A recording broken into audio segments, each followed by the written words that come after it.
So, Michael, I think we should talk about the race to be the most subscribed channel on YouTube. Oh, you mean PewDiePie T-Series? Yeah, that great battle. I like to think I'm in contention. Yeah, how far are you behind PewDiePie? Yeah, I don't know. Would you like it as a difference or a percentage? Let's go difference.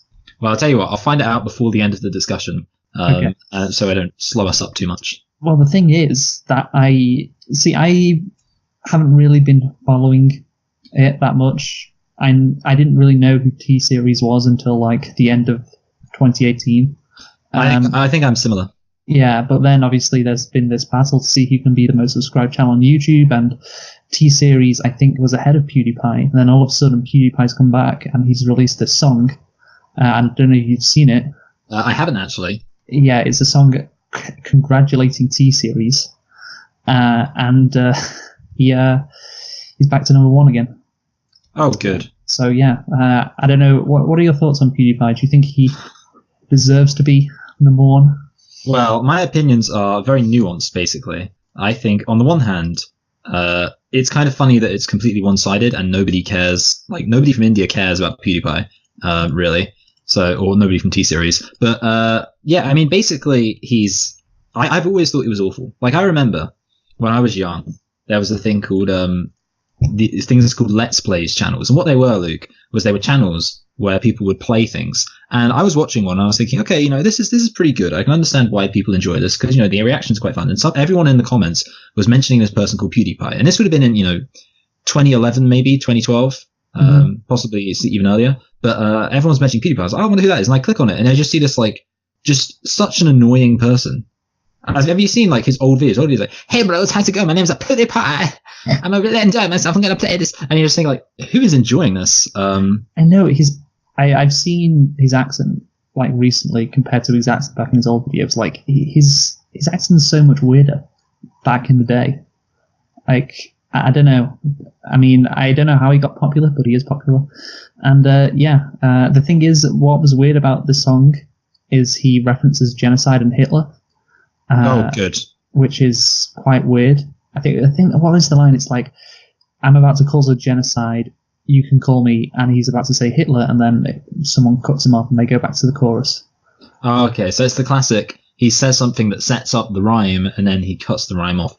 Hilarious. Yeah. Anyway, Luke, to answer your question, I am 92,986,914 subscribers behind PewDiePie, and I have 0.0005129727% of the subscribers that PewDiePie has. Back up, chump, Biggie Smalls rips it quick and kicks it quick. You know how black niggas get with the hood fatigues, with the boots with trees. Whipping trees, making crazy cheese. Hitting buckshots at niggas that open spots on the avenue. Take my loot and I'm bagging. Pimping hoes that drive Bobos and rodeos. Flash the roll, make a wet in they pantyhose. Damn, a nigga style is unorthodox, grips the clock. When I walk down the crowded blocks, just in case a nigga wanna act out, I just black out, blow the motherfucking back out. That's a real nigga for you.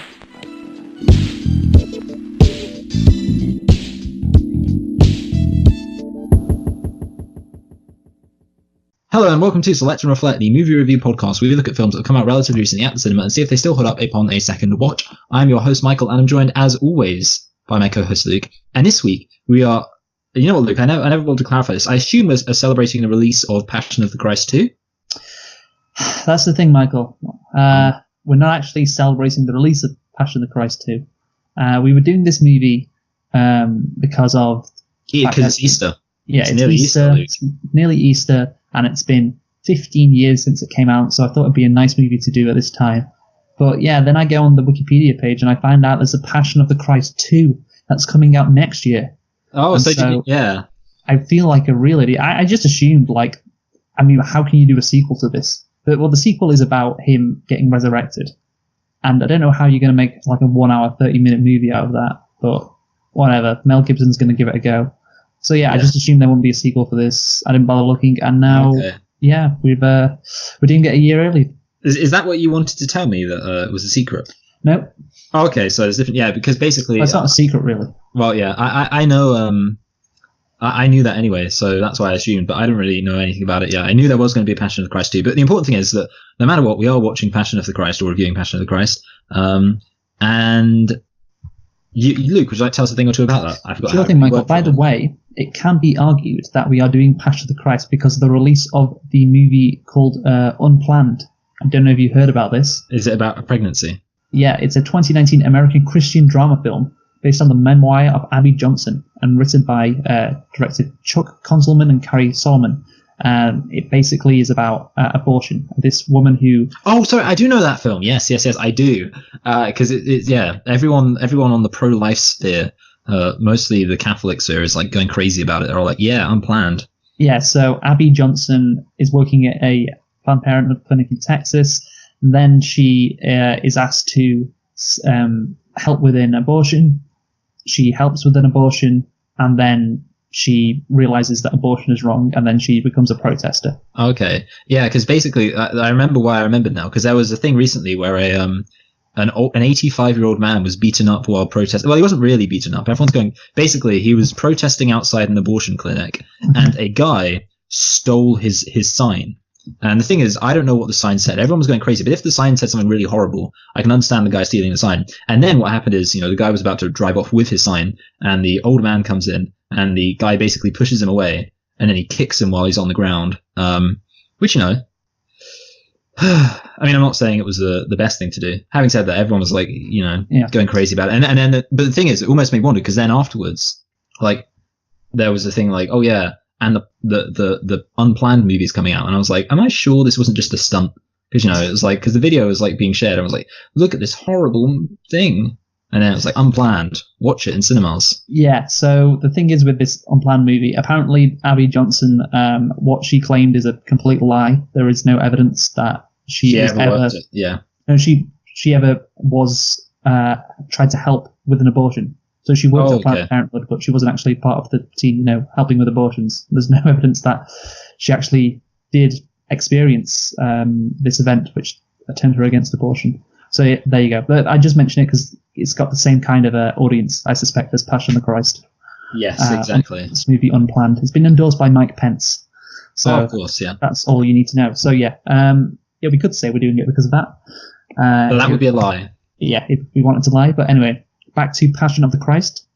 It is a movie known simply also as The Passion. It came out in 2004, and it is an American biblical drama film. It is directed by Mel Gibson and written by Gibson and Benedict Fitzgerald. It stars Jim Caviezel. How do I pronounce this? It's Jim Caviezel. I know that. It's mentioned in Family Guy. Right. So that's how I know. Yeah. Big fan of that show, aren't you? Mm-hmm. It also stars Maya Morgenstern, Manisha Bellucci, Claudio Girina, and Sergio Rubini. It was released on February the 25th, 2004, so just over 15 years ago, and the languages are Aramaic, Latin, and Hebrew. So not a word of English is spoken, all classical languages. And Michael, would you like to guess the budget?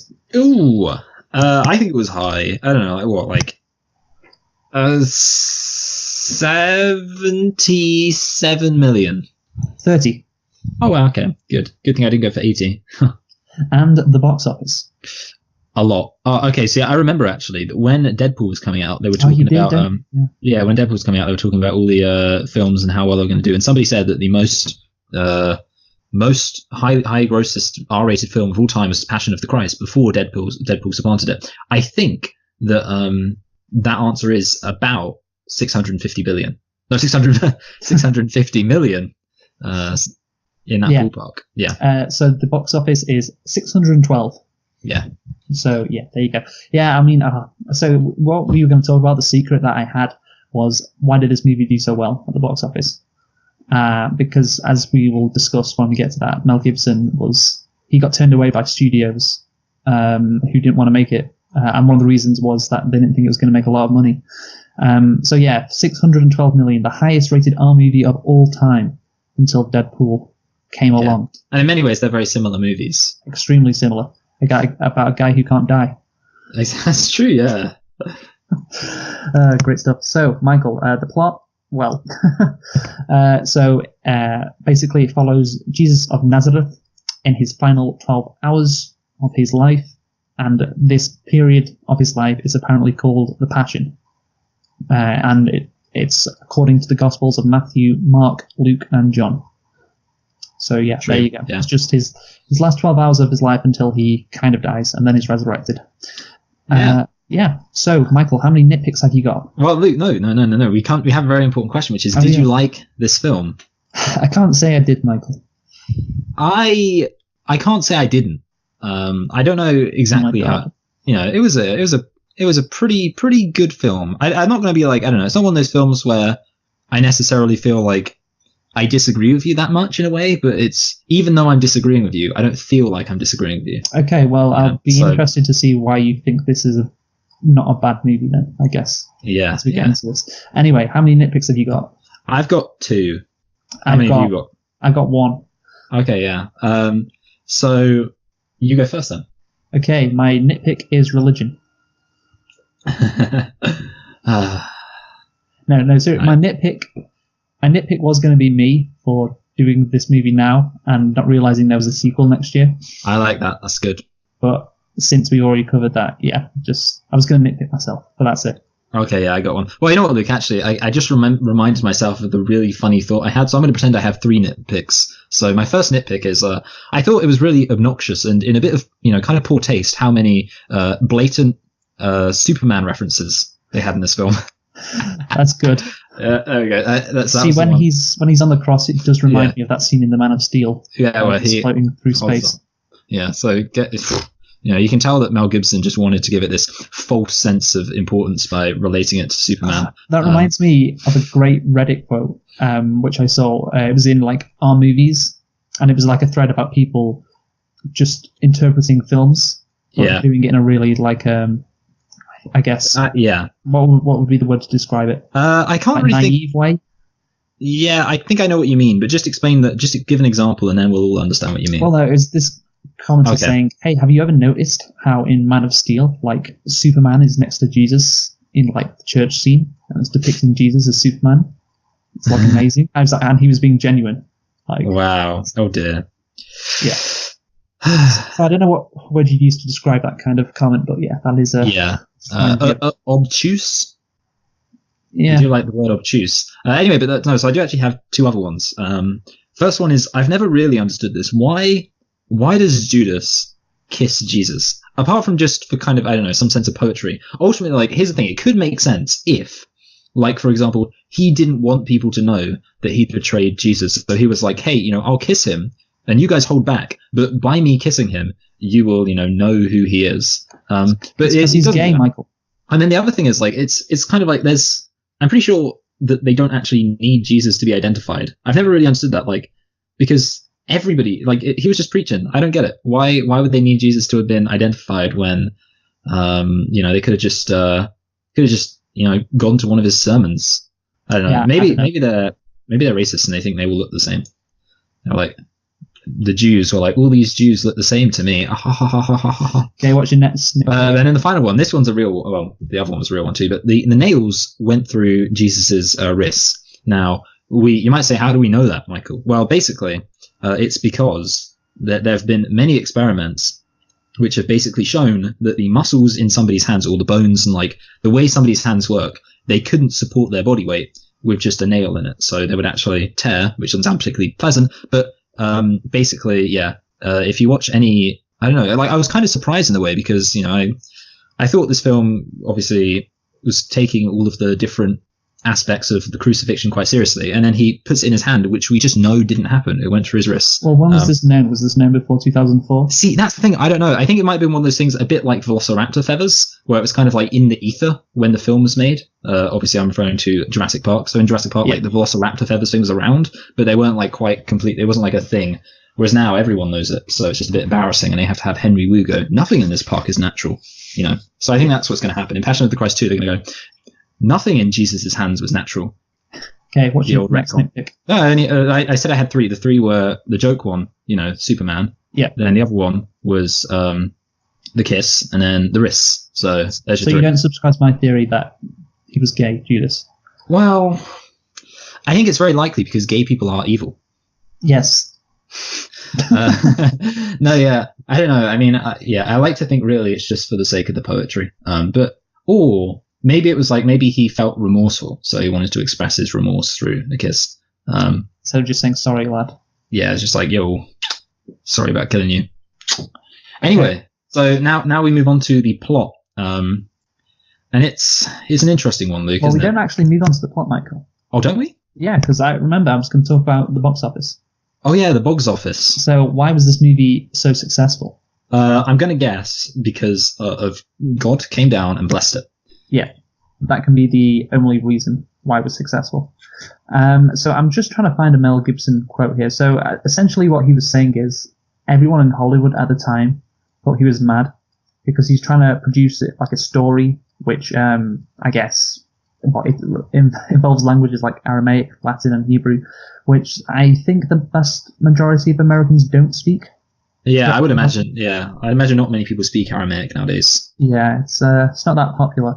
So he goes into this making it literally it's a passion project for him. Passion project. Yeah, it's great. And this movie grosses over $600 million, making it the highest grossing R-rated movie ever. How did this happen, Michael?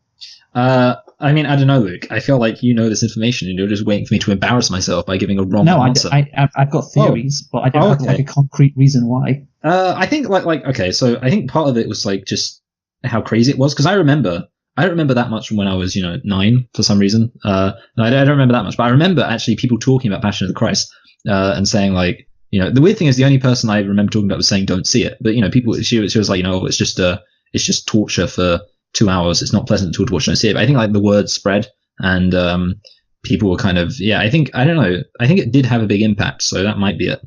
Mm-hmm. So Gibson, 2002. Here's the quote. He explained why he couldn't get any backing from Hollywood studios. This is a film about something that nobody wants to touch, shot in 2 dead languages. In Los Angeles, they think I am insane, and maybe I am. Yeah. Good. So the thing is with my theory is this was the high point of evangelical. So basically, Bush. That's your answer. George Bush. He is one of the reasons why it was like the high point of evangelicalism. Is that word evangelicalism? Yeah, I guess. I mean, like, obviously, say evangelical Christianity. Yeah, that's easier. Yeah, evangelical Christianity in America. George W. Bush, he was president, and he was very religious. As we saw in that documentary you got me to watch, Jesus Camp. Yeah, was that what it was called? Yeah, it was called Jesus Camp. Yeah, that movie was shot in 2006, so 2 years after this. Yeah, and they like praised George W. Bush in that Jesus Camp. Yeah, oh dear, it's crazy. Which was great. Yeah. So yeah, Bush was president. He was beloved by the evangelical community, and evangelicals were winning the culture wars at the time. So now obviously gay marriage is acceptable. Everyone loves the gays. It's not even an issue anymore. But back then, obviously, in 2004, gay marriage was a big issue. I remember studying this at A-level back in 2004. What the Republicans did in the 2004 general election between George Bush and John Kerry was basically in a load of states they put it's not like a referendum. That's not what it's called, but it's like just this question on the ballot paper. And it was basically about gay marriage. Should gay marriage be legal? And yes or no. It's got a specific term. Like is it not called a rider? Maybe. I know a rider is when you add like a different thing to another thing in legislation. Yeah. It's basically about getting your base out, energizing your base. It's like, hey, if you come out and vote, you're not just voting for a politician, you're voting for an issue that you really care about. And this issue was to stop gay marriage. And that was obviously in 2004 when this movie came out. So this is like peak evangelical Christianity in America. After that, it all kind of died down and is still declining to this day. And so, yeah, this is why it was so popular. Like 2004 in America, it was a very religious place. And yeah, also actually the Iraq War, that's another thing. It may be Iraq War could be argued was a continuation of Manifest Destiny. That's a bit of a long shot. I don't know, but I definitely think. I mean, Bush. That's probably right. Nowadays, if they released it, nobody would watch it because Trump would be like, I like messiahs that weren't caught. Yeah. No, the thing is, he could probably say that and they'd still love him. Yeah, exactly. Yeah. Have you ever seen? There's a comic called Supply Side Jesus, and basically it's like the joke is that it's Jesus, but he has all the conservative values, and then at the end, it's like the conservatives, I don't know, and there's Pontius Pilate, and it's like, who would you have me save? Supply Side Jesus or Jesus of Nazareth, the person who claims to be savior, king of the Jews, and they're like, give us Supply Side Jesus, and they're all conservatives, and it's funny. Anyway, but apart from that, now plot. Okay. What do you have to say about the plot, Luke? I'll let you lead for once. Okay, you let me lead for once. So, Michael, this movie is a movie that I think, unless you are a Christian, unless you... Not just a Christian, like a hardcore Christian, it's not really a movie for you. Like, as someone who isn't Christian, I know the famous bits. I know the bits where he gets put up on the cross. I know who Pontius Pilate is. But that's it. And this movie, obviously, it's just kind of recalling the events that led up to Jesus' death in his last 12 hours. Yeah. And so it's obviously it's not a documentary, but there is comparison to that. I'm not interested in this. I don't really care about this story. So like evangelicals, they'll love it. This is clearly a movie for them. They can pick out all the little pieces in the story. It's like, oh, look, there's the devil that's tempting Jesus. Or, oh, I know the name of the guy who dies next to Jesus on the cross and asks for forgiveness. That's whoever that fucking guy was. Oh, it's I can't remember that. You know what? I feel embarrassed, but yeah. Oh, look, Jesus is healing that guy's ear. Oh, I remember hearing that story. And there's a load of moments like that throughout the movie where it's like just references to people who are Christian, which is probably why they like it so much. And if you're not Christian, you pretty much get nothing out of it. I mean, you know what, Luke? I agree to some extent. I'm going to just run with that. So I've got, I think, mainly 3 things to say about this film in general, or 3 main things. The first one is a term that, of course, if you've ever spoken to a Christian about the Bible, you'll have heard this term, which is context. One of, I think, the drawbacks of this film is that it takes place, it's basically a tiny part of a really massive story. And in some sense, I was thinking, because as you know, Luke, as you well know, one of my goals in life is to eventually make a very extensive Bible TV series. A bit like the TV series Spartacus, only with more sex. No, but okay. So basically, there is like a part of it is like the story isn't as compelling unless you know the context, and I think that's kind of what you were hinting at. So you have to bear in mind where we're coming from, Luke. And I'm going to give a very, very, very brief account of basically the Bible, because I think it's important to just know the basic context, because I find it very interesting. Okay, so basically, as you know, human beings, they're evil. There's like 2 things going on at once. Human beings are evil. Okay, so what happens is, as we know, in Exodus, Moses builds a tabernacle. He can't go in. Why? Because he's got sin. So God sends a whole load of like very complicated ritualistic laws which are designed to spiritually cleanse people, and it all happens in this temple. And then basically we can just leave that aside for a minute, because at the same time, Israel, they're doing some bad stuff, Luke. They're sacrificing children, they're worshipping pagan gods, they're doing all this stuff. And what will happen is God, completely different to now, eh? Yeah, God will come in and he'll send I don't know, I just got it. They were attacking people with white phosphorus, and God was like, I'm going to put a stop to this. Anyway, yeah. So basically, God has all of these different leaders. As we know, of course, there's the book of Judges, which is about the judges who come, and they're like tribal leaders. Then there's the book of Kings, which is all about the kings that come. And what they've got in common, Luke, is that they're all not very good. They do some good things, but they do some bad things. Like, for example, David. You know David, don't you, Luke? Kills Goliath. Yes. Yeah, good. Thought so. But did you know that he also slept with a married woman and then basically arranged to have her husband killed? So he wow. And the thing is, what a cool guy. I know. Yeah. What an alpha. What an alpha. He cucked him hard. Yeah. But basically the point is that all of these human beings were being really, really bad. But at the same time, there's a message, which is that there's a Messiah coming and he'll be a king and he'll save the day. Now, this is when the Apocrypha comes in, because as you know, there's the book of Maccabees, which actually, you know what? I wouldn't say hyphen. Yeah, Maccabee hyphen. Oh, yeah. That's, sorry, for some reason I said Maccabee hyphen. Yeah, Maccabee, so the football team. Yeah. Yes. They're in Man United's Champions League group back in 2003. Wow, that's great. But basically, the Maccabees were a dynasty that overthrew the pagans. So there were the Seleucids, they were controlling Israel. And basically, there was a guy called Judah Maccabee, who was a really good leader. He was, overthrowing everyone. And everyone said, hey, this guy, he's doing a really good job. He's, defeating everyone. Maybe he's the Messiah, because obviously he's defeating all our enemies. He's being this really militaristic guy. He's destroying everyone. And then he dies. Okay. And everyone's like, oh dear, that's terrible, because Messiahs, they kind of don't die. They kind of actually achieve victory and everything. Okay. They're like immortal. Yeah. So we got these two things set up now. We got all of these weird laws and all of these things. And basically this guy comes along, his name's Jesus. And what he starts doing is he comes along and he starts breaking a lot of the old spiritual laws. And the Jews are like, hold on a minute, you can't break the spiritual laws. The spiritual laws are very important. And Jesus says, well, actually what you've started doing is you've started obeying the letter of the law, but you've neglected the essence of the law, which is love. And he, of course, famously says that the greatest commandment is to love your neighbor as yourself. And this is what all of the laws hang on. So if you're not doing that, you're not really obeying the laws. And also, for example, he famously breaks the Sabbath, and he says, hey, if one of your sheep falls into a well on the Sabbath, will you reach in and get it out? Well, that's what I'm doing.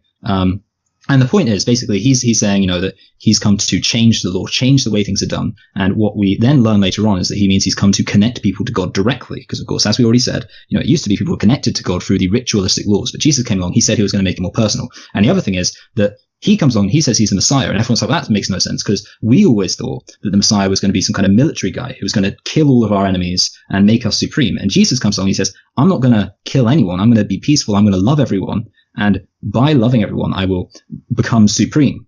And it's with all of that context that you have to bear in mind, this is quite an incredible story. But the problem is, and this is why I say, if you don't have that basic understanding of the kind of pretense to the gospel, then, it's kind of just a guy getting, tortured for ages. That's point one, Luke.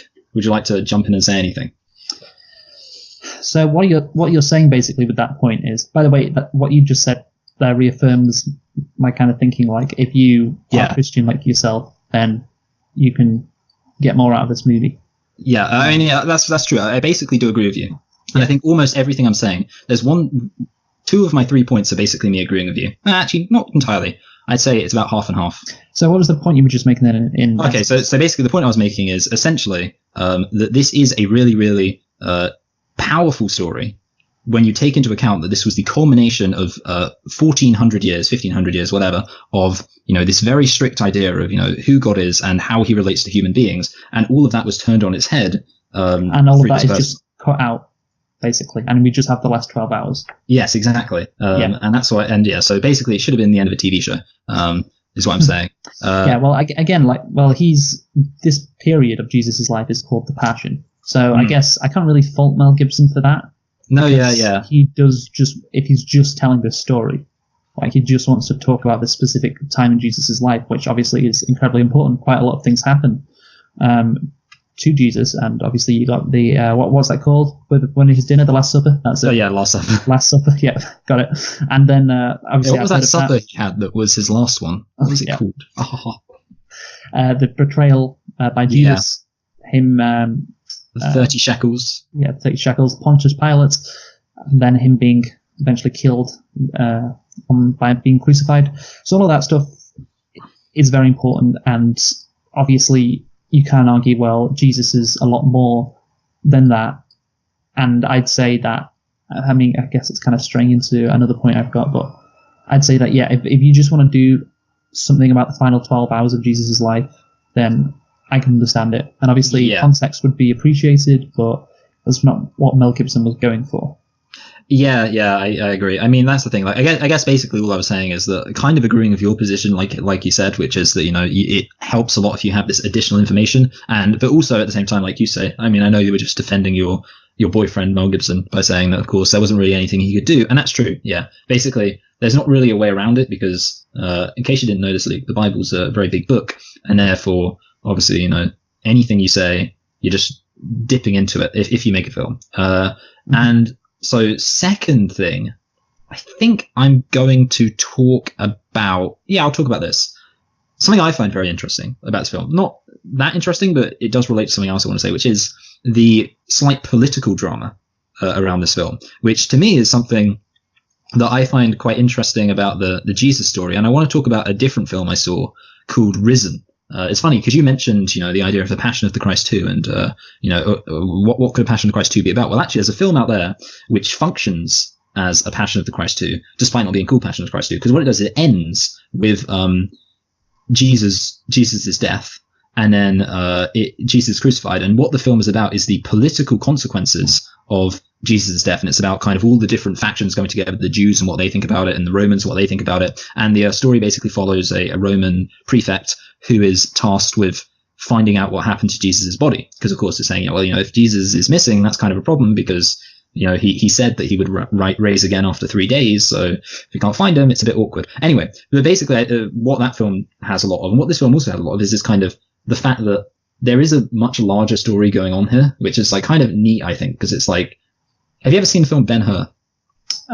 No, okay. But I do know what it's about. So, I mean, Ben-Hur basically, it's a big story that just happens to relate back to Jesus in like a really just casual way, which is this is like the opposite to that. It's a story that's about Jesus, but happens to relate back to the big story in a casual way. And I say, so basically all I say is I really liked kind of the idea of, Pontius Pilate.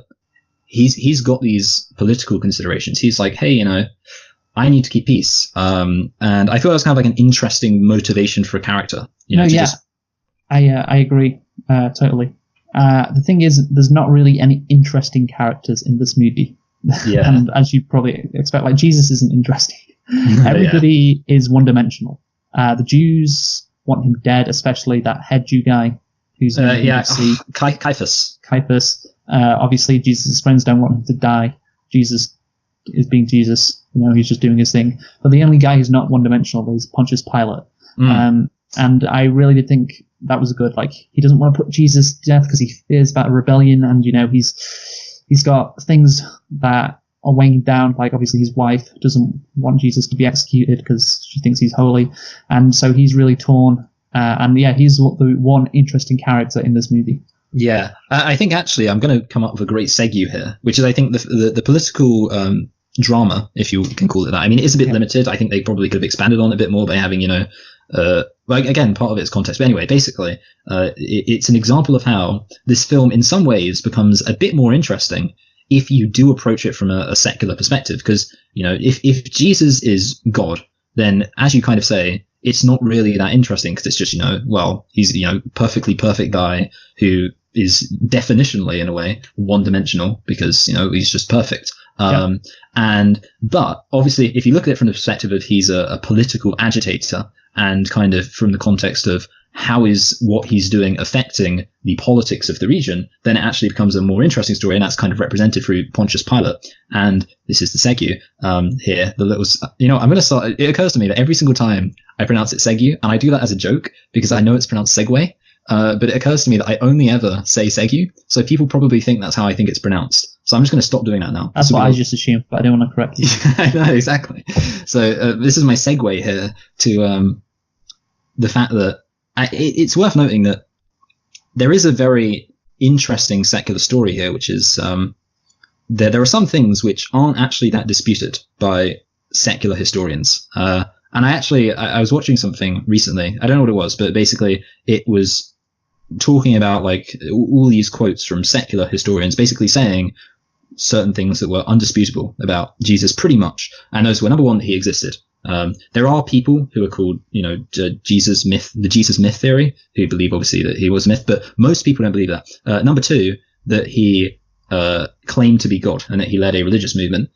Number three, that he was executed by Pontius Pilate for political reasons. And you take those three things together and you kind of do have an interesting story. Oh, and I guess number four is that he taught a message, peace and love and loving everyone. And you kind of do get this interesting story about a guy who, whether or not he was God, was basically, and I was thinking about this, the kind of what I think we possibly have in the story of Jesus is the most moral person suffering the most brutal death that, I can really think of. If you take even like half of what's said about Jesus true, which is that, he was being threatened with death and he, told his followers not to use violence, things like that. Basically he's at least a Martin Luther King, Gandhi levels. But Martin Luther King, he had it pretty easy, Luke. He just got shot. That doesn't hurt.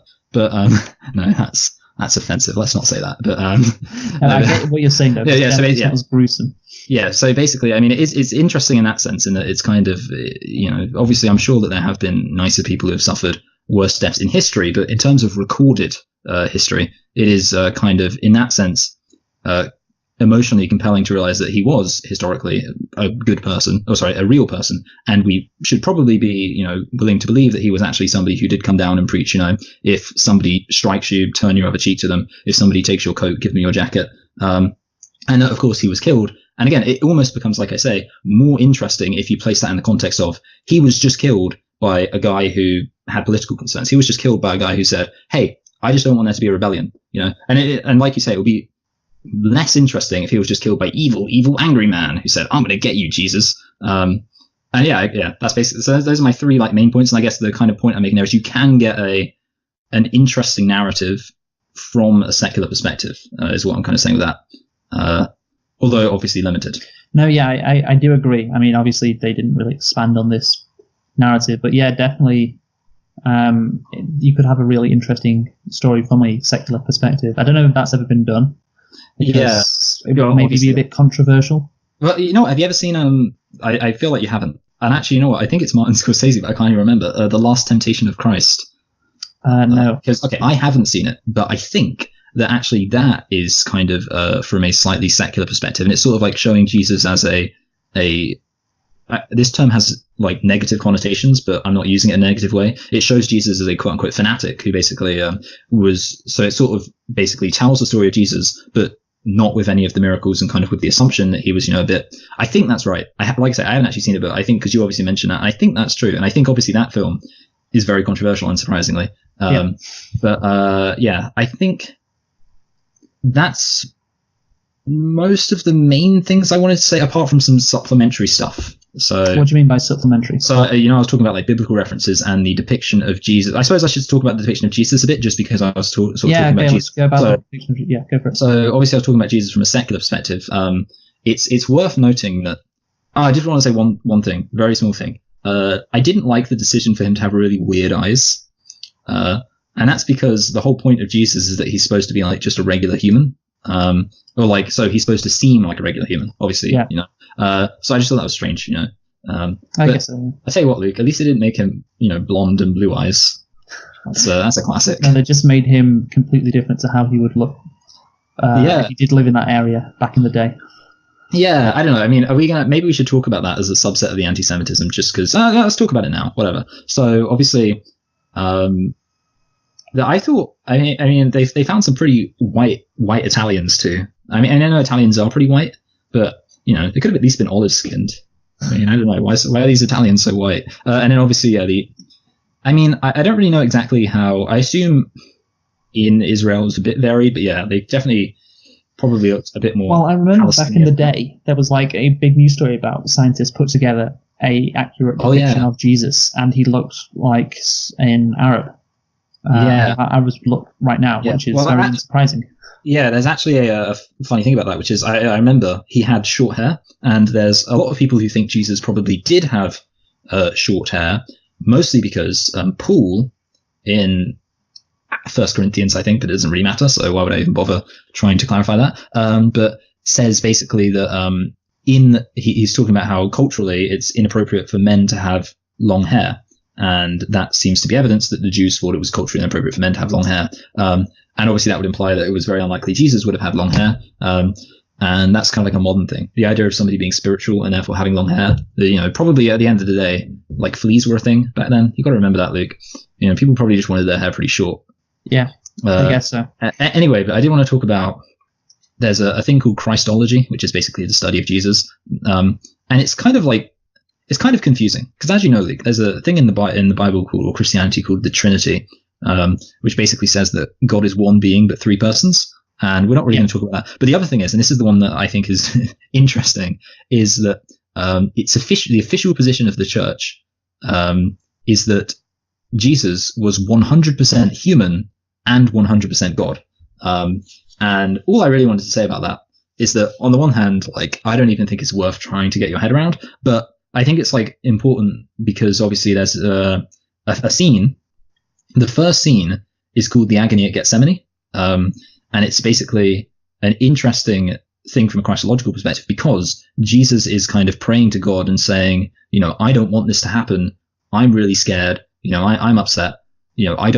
Please protect me. And of course, it's a confusing situation. It's like, well, hold on a minute, isn't Jesus God? So, surely he would know. And basically, all you have to know, I just think it's important that, from the perspective of the story, that somehow, in some way, Jesus experienced the crucifixion as though he were a human, even though he was God. And I don't know, I just thought that was worth mentioning. And obviously, it's kind of important that they include that scene. But I don't know, it's just something I always find strange.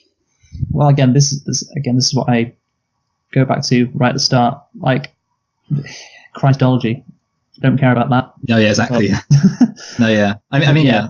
It's interesting, I guess. Yeah, I was thinking that at the start. I was like, oh, so it does make him seem more human, which I guess is, don't know, it's good or bad in terms of your religious perspective. But yeah, from my perspective, someone who isn't religious, I guess it's better. Yeah. Because it does make it seem more sympathetic, I guess. Yeah, exactly. And then I can talk about this very briefly. All I want to say about embellishment is I kind of want to talk about two things, mostly just that, obviously, like we've already said, Pontius Pilate is very interesting in this. He has a wife who is telling him not to. And all I want to say is that the wife in the actual Bible gets like half a verse dedicated to her. It's like just his wife cancelled him against it. Like that's it. That's the verse. And obviously they give her like a pretty significant role. She has this dream, and then she's like, oh, you can't let it happen, blah blah blah. I just want to say that's fine. Like, I'm okay with that, obviously. I think I've said before, I don't know what it was in reference to, but I said that I'm pretty much okay with people embellishing things to make it more cinematic. But I don't know, yeah, I think that's an interesting, I think Christians are divided on that generally. Like, my position is just, if you want to make it more entertaining, just have his wife have this little dream and then be all up in his face. But the big embellishment was Satan just being there. So fucking Satan with his 40-year-old baby. Yeah, okay. Okay, we need to talk about that. Well, there's two things. Okay, so first of all, I did like the depiction of Satan. Do you remember when the History Channel released a TV series on the Bible? No. There was a famous controversy about it, which was, I might have to get started. I'll tell you what, I'll cut this. I'll just type it in now. So basically, the History Channel released a Bible thing, and this is what the devil looked like. Oh, wait, I've got a presenter. Okay, I'm going to look at it. Oh my god. So, basically, for those who aren't aware, they released a image of the devil. What the devil looked like was very, very similar in appearance to Obama, like staggeringly similar in a lot of ways.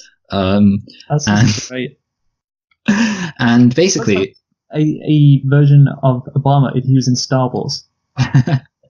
Yeah, it's the de-aged version of Obama that they're going to use in Rogue One. Anyway, so basically, it's just that's some context. When I say that I did like how the devil looked very not like anybody, and one of the things I saw he was described as, which is a very good word, androgynous. So yes. He looks kind of, like just almost like it could be a woman, it could be a man, it could be, obviously he's white, so it's not like, there's not really any way that you can make somebody, I guess you can have people who are racially ambiguous, but racially ambiguous generally means some kind of dark. And to be honest, if Mel Gibson making the devil dark, it's not the right way to go. But yeah, so basically I liked how the devil kind of looked like nothing like Obama, looked, not like anybody in particular, looked kind of just strange and weird. But so the baby thing, I don't know about you, probably didn't, but I had to look up. I was like, because I know the Bible obviously quite well, and I was like, what is with that baby? So I looked up, and basically Mel Gibson genuinely just put it in there because he thought it would look weird. Yeah. And that's like, I don't know, that's kind of got to count against him, to be honest, because that's just a weird thing to do. So yeah, he gave an explanation about how it was like the ultimate sort of bad.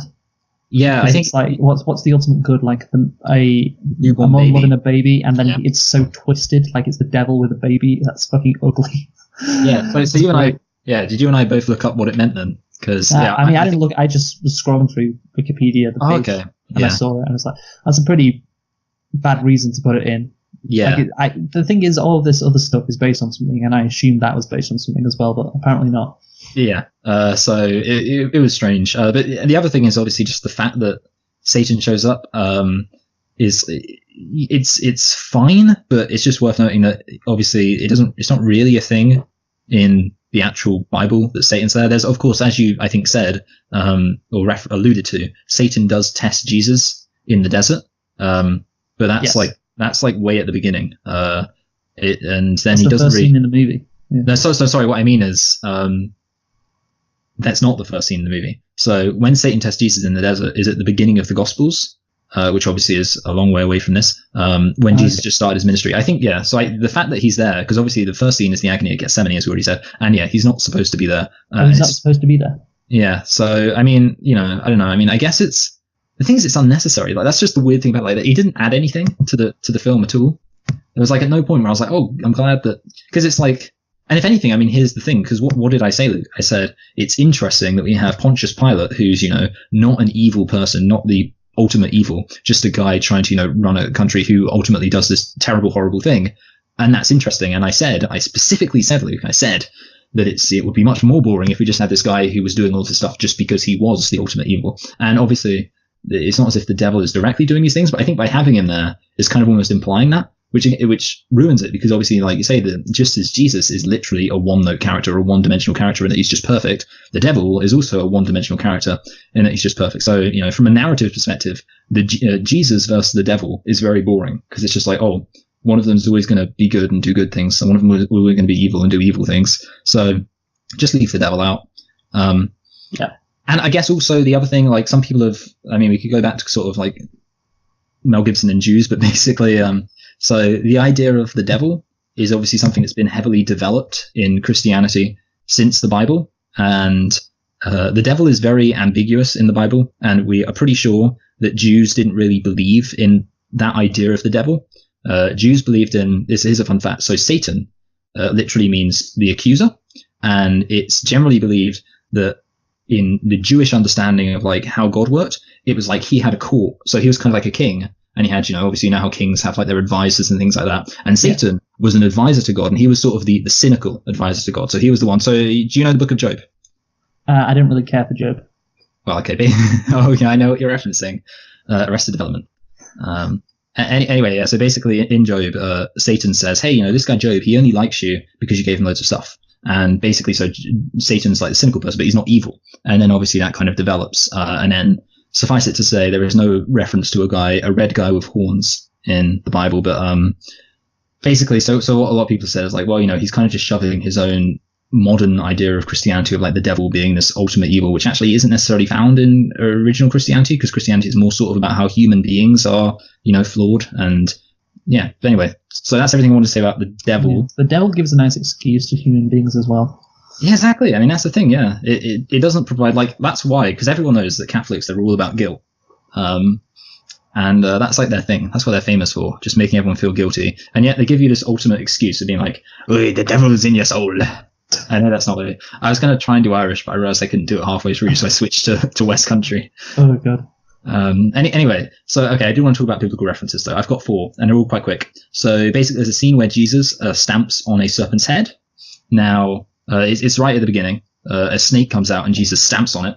And that's actually a reference to Genesis 3, where God says to the serpent, he says, I will put enmity, or I'll put a rivalry between your children and the children of Eve. So basically, they'll hate each other. And he says, you will strike his heel and he will crush your head. And what happened is, like a lot of modern Christian scholars look at that as actually a stealth prophecy. So they're like, well, it seems like he's just talking about, snakes biting people, because people don't like snakes. But actually, the snake represents death, and the son of Eve is representative of Jesus. So obviously, death will strike Jesus' heel, because obviously Jesus dies. But in doing so, Jesus will crush death's head, thus defeating death and allowing people to, live an eternal life. So basically, 2 fun facts about that. Number 1, that's why it's there. That's why he stamps on the heel. Number 2, obviously, if you asked a Jew about that, they would say, what are you talking about? That's got nothing to do with Jesus. That's all just about, who likes snakes, right? That's what a Jew would say. But obviously Christians would say, well, actually, you think that, but actually it's a stealth prophecy. All that interpretation, I guess. Yep. And then there's a cast out devils with devils reference. So basically one of the people says, he casts out devils with the help of devils. and that's in reference to a bit where Jesus exorcises a man. He, takes him to the gym, puts him on the treadmill. He exorcises a man, and the Jews say, hey, he's doing this with the help of devils, because that's their big thing. They think Jesus is doing dark magic. And he says, how could I cast out devils with the help of devils? And he's kind of like saying that doesn't really make any sense. Like, obviously, the devils aren't going to cast each other out. The only way I could be casting out devils if I got God in my sight. So obviously this guy says he casts out devils with the help of devils. It's a reference to that.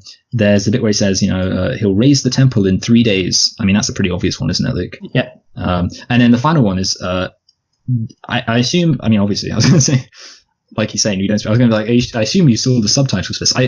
I suspect perhaps that there's a bit where he says, are you the Messiah, or are you King of the Jews, or are you the Son of God? One of those three questions. And Jesus responds, I am.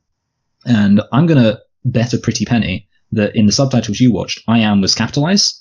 And that's because it's a very important thing in the Gospel of John, kind of. So basically Moses, when Moses sees the burning bush, and he says, yo, you've seen the Prince of Egypt. Oh, we should do the Prince of Egypt. That's a good film.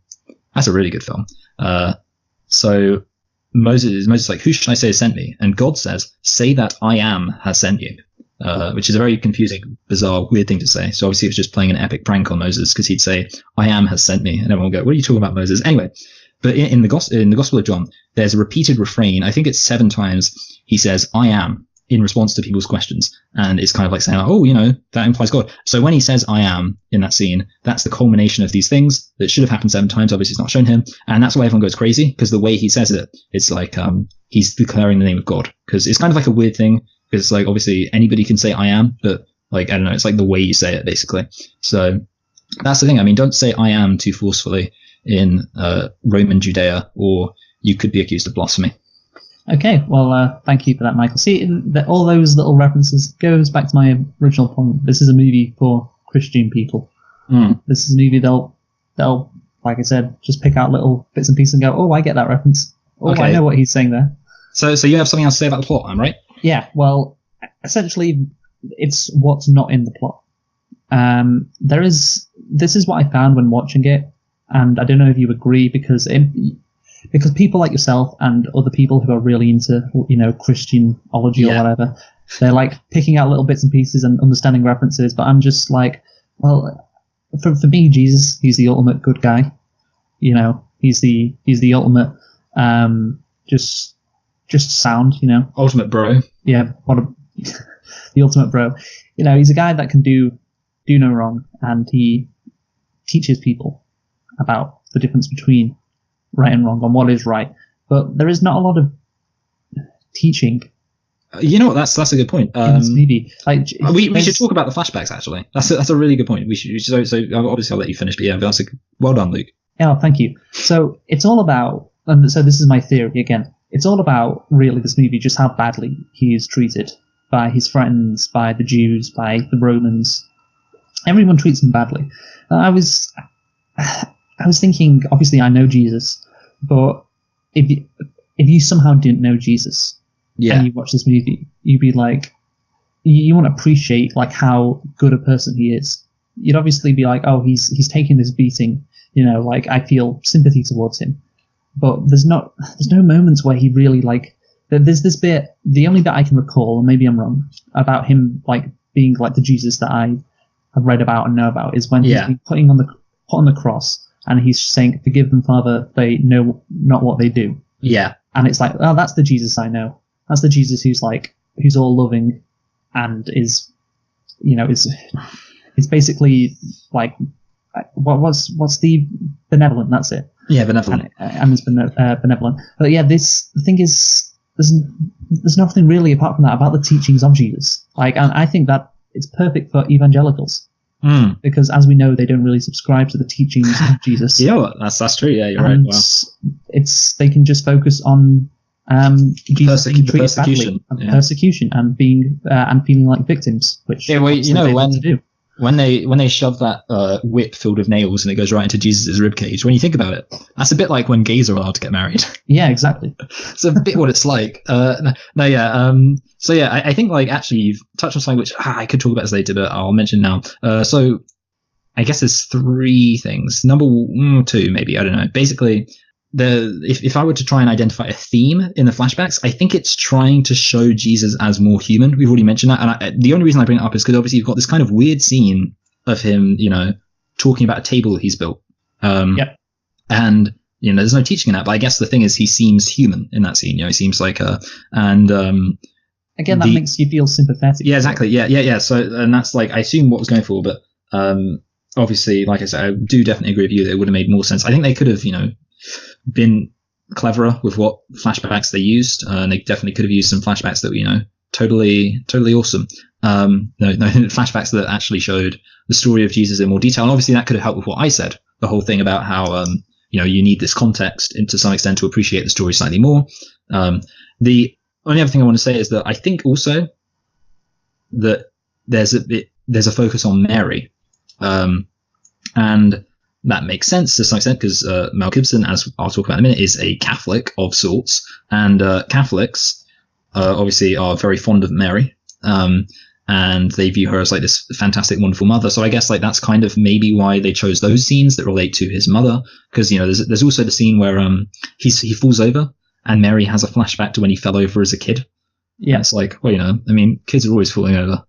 To be honest, though, usually when kids fall over, it's quite funny. So, yeah. Yeah. Mary could have put that on YouTube and got loads of views. She could have put it on the subreddit, Kids Falling Over. I love that subreddit. Yeah. The point is, I was making, the film just doesn't convey Jesus' teachings in a way in which I think it should. No, yeah, I agree. I mean, they should have had Sermon on the Mount. Sermon on the Mount is where most of the good stuff happens. It's got, love your neighbor as yourself. It's got turn the other cheek, things like that. And it's also got the Lord's Prayer in it. There we go. Yeah. Love the Lord's Prayer. But again, evagelicals don't really care about that, do they? They just want to feel persecuted. Are you saying that they don't love their neighbor as themselves? And I don't know, just look at the how evangelicals feel about refugees coming into the United States. Well, also, it's worth saying this film was released like the year after we invaded Iraq. Yeah. 2003, evangelicals, support a guy who invades Iraq. 2004, there's a film about a guy who said, like, those who live by the sword die by the sword. Mm-hmm. I know. Anyway, so I think now, are we okay to move into the biggie? Biggie? Yeah, let's go. And by biggie, I mean their noses. Okay, so you're lucky you can make these jokes, Michael. Because isn't your mum Jewish? Yeah, basically. Yeah, I mean, it does give you a license to say this stuff, but Yeah. Anyway, so basically, I have one really big thing to say, which is very interesting. But I think I'll let you can talk about this because I've spoken about it a lot. This has really been my podcast, so.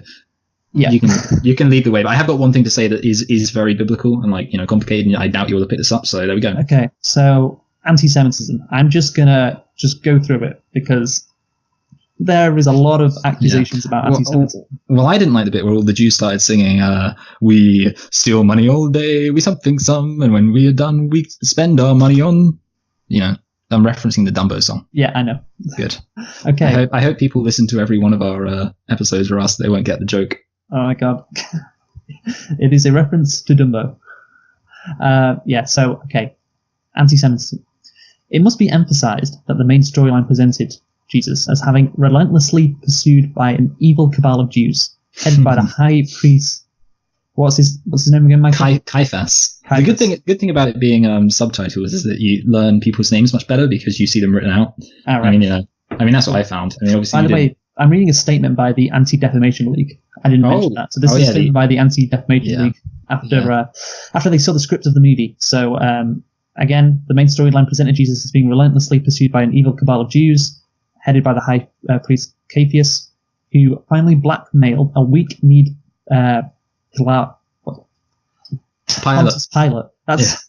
I was expecting his name to be like Pilate, like Pilot, but it looks like. It's very annoyingly spelled like Pilates. Yeah. Exactly. Yeah, I was like, what Pilates? What no? Weak-kneed Pilate into putting Jesus to death, and this is precisely the storyline that fueled centuries of anti-Semitism within Christian societies. This is also a storyline rejected by the Roman Catholic Church at Vatican II in its document Nostra Aetate. I don't know if I said that right, but basically the Catholic churches doesn't agree with this version of events, and nearly by all mainline Protestant churches in parallel documents. The Passion of the Christ retains a real potential for undermining the repudiation of classical Christian anti-Semitism by the churches in the last 40 years. So that was the statement from the Anti-Defamation League. In the Nation review, Catholic Pollitt said, Gibson has violated just about every precept of the United States Conference of Catholic Bishops' own 1988 criteria for the portrayal of Jews in dramatizations of the Passion. No bloodthirsty Jews, no rabble, no use of scripture that reinforces negative stereotypes of Jews. The priests have big noses and gnarly faces, lumpish bodies, and yellow teeth. Herod Antipas and his court are a bizarre collection of oily-haired, ever-seen perverts. The quote-unquote good Jews look like Italian movie stars, such as Jesus' mother, who would have been around 50 and appeared 70, but could pass for ripe 35, played by Monica Bellucci. Yes. And also one specific scene in the film is perceived as an example of anti-Semitism was in the dialogue of Capheus, when he states, his blood on us and on our children, a quote historically interpreted by some as a curse taken upon the Jewish people. Certain Jewish groups asked this to be removed from the film, however, only the subtitles were removed. The original dialogue remains in the Huey soundtrack. That was what I was going to bring up, because I knew about that line from, and that was going to be the thing that I brought up, that I said you wouldn't have brought up, because I didn't realize you'd done so much homework, Luke, so I'm sorry for doubting you. Oh, you're welcome. No, yeah, so I did look up that, and apparently Mel Gibson's brother was the one who encouraged him to keep it in the movie. So Mel Gibson was like thinking of taking it out, but his brother was like, no, you've got to keep it in, it's really important, which is kind of interesting that they had so much focus on that line and didn't just remove it so as not to appear anti-Semitic, but they were very keen to keep it in. So there you go. Just one last thing on this anti-Semitism. Jamie Bernard of the New York Daily News felt it was the most virulently anti-Semitic movie made since the German propaganda films of World War II.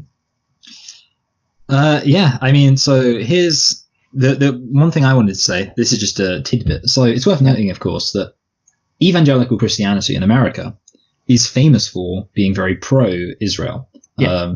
And that can't be ignored. And the thing is, I thought that was an interesting point made by a Mr. Christopher Hitchens, who is, of course, a famous critic of religion. He said that his problem was specifically with that line being left in, and on our children may his blood be, is he said that there's nothing stopping countries like Iran and Syria, who were at the time, very anti-Semitic, from leaving that line in and having the subtitles up, for obviously the Arab speakers. So his concern, I think this is probably quite legitimate, his concern was about how it would affect Jews in the Arab world. Because it's worth noting that as much as everyone kind of gets really upset about it, it's like the effect of this film was somewhat minimal in the West, but apparently it was genuinely I don't know if this actually was ever realized, but people were like, well, it could be used to create, because obviously, as you know, as I said, Jesus was a prophet in Islam, or is considered a prophet in Islam, so obviously, yes.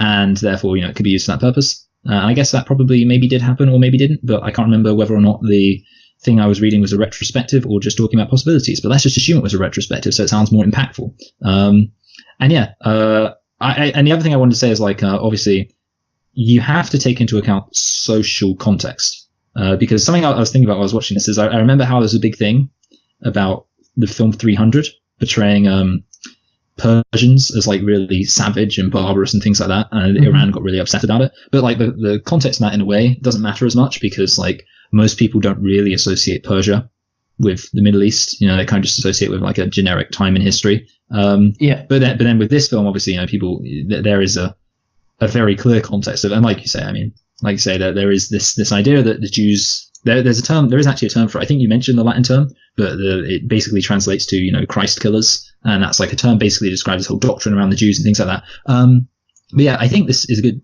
segue into Mel Gibson's religion. Yes, Mel Gibson. So obviously this movie, well, just let's answer the question whether it's anti-Semitic first. Oh yeah, okay, yeah. Because Mel Gibson at the time said it wasn't anti-Semitic. See, the thing is, it's a weird situation, because in some sense you could say there's nothing wrong in this film. I wouldn't say it's sort of because obviously it's true. There were a group of Jews who betrayed Jesus, and yet at the same time, obviously, Jesus was a Jew, his followers were Jews, and I guess like the problem is what it fundamentally comes down to. I don't know if you'll agree with this, but I think the main number one problem you could see is that it presents those who were against Jesus as more Jewish than those who were for Jesus, and that's the problem. Sorry, go on. I was going to say, but then, of course, there is a logic to that, which is that the film is an attack, or the gospel is basically an attack on the traditions of the Jews, because the Jews were very traditional, and therefore they couldn't stand that Jesus was such a revolutionary. And obviously, in that sense, you would expect possibly the more radical Jews would have been more opposed to Jesus. So obviously, it's like not necessarily surprising that the high priests were very anti-Jesus, while the common people who might not have looked as Jewish were more pro-Jesus. That's the only thing I was going to say. Yeah, so if you didn't know anything about the story of Jesus and his death, and weren't aware or didn't have a Wikipedia page to look up all this stuff, you'd watch this movie and be like, oh, so it was the Jews who were responsible for Jesus' death. And obviously that could lead to anti-Semitic thoughts and anti-Semitic feelings. I think actually South Park did an episode called The Passion of the Jew. I was wondering if you were going to bring that up, actually. Yeah, and there was like the movie theater crowd got riled up by this movie and then were chanting anti-Semitic things. Well, yeah, because I remember there's a whole story in the first year of uni. You were fond of saying, I don't want to throw you under the bus here, Luke, with your anti-Semitic repetition, but you're fond of saying, I can't remember what is the phrase. It's something the Juden ausrotten. Es ist seit Verreich. Die müssen die Juden ausrotten. All right, okay, yeah. I remember the tune. And I remember. No, but the context is important. Do you remember why I said that? Is it because Kyle was German? Yes, it's because Kyle said he could speak German. Because what I remember is that Kyle was like, I can't do his voice, but he was like, it's not pronounced Juden, it's pronounced Juden. And then I spent the rest of the year pronouncing it as Juden, just to annoy him. Yeah, but I don't think he understood. Like, he said he can speak German, so I was saying, okay, what is this then? And the thing to try and get him to see he would. So the idea was, obviously, if he could speak German, he'd be like, "Oh my god, how could you say that?" In that accent. Yeah, in that accent he got when he was in Pakistan. Yeah. But the fact that he didn't react like that and just kept correcting me on Juden, didn't know what the rest of the words were. Yeah, or maybe he is just really anti-Semitic. Or maybe he is anti-Semitic. Yeah, that can't be ruled out. But yeah, he didn't. After all, he is German. Yeah, he wasn't surprised. So that's why I was saying it to try I agree. See if he could genuinely speak German. And I think we all know that he couldn't. More importantly, I remember the time when he said Romanian was a Germanic language, and I was like, I think you'll find it's a Romance language. And he was like, I speak German. And I was like, that doesn't mean that you could, even if that were true, which obviously isn't, but even if it were true, it doesn't mean you know what type of, just because you speak English, it doesn't mean like, I bet there's lots of people out there who don't know English is a Germanic language. Oh yeah, definitely no. Anyway, yeah. It's an English language, what do you mean? So to answer this whole question on whether this movie is anti-Semitic, I'm going to have to say yes. Because this movie deliberately and can easily, I say deliberately because what we'll get onto next, but it can easily inspire anti-Semitic thoughts and feelings. And the depiction of Jews as well in this movie isn't a good one. I did notice that, yes, they did have big noses, and that is obviously a anti-Semitic trope that has been used for centuries. Yeah, I mean, to be honest, like my position on it is it would have been fine if Jesus had a big nose too. Yeah. Okay. I mean, the thing is, I think what has to be considered is Mel Gibson. Yes, okay, that's the thing. And which just puts the nail in the coffin that this is anti-Semitic. Yeah, it's just the nail in the wrist. And then puts the nail in the wrist, exactly. Not the hand. No, not the hand. I'll give a bit of background on Mel Gibson. So, on July 28, 2006, Gibson was arrested in the Los Angeles County, sorry, I got that wrong. Gibson was arrested by Sheriff Deputy James Mead of the Los Angeles County Sheriff's Department for driving under the influence, a DUI, while speeding in his vehicle with an open container of alcohol, which is illegal in California. According to a 2011 article in Vanity Fair, Gibson first told the arresting officer, "My life is over, I'm fucked. Robin's going to leave me."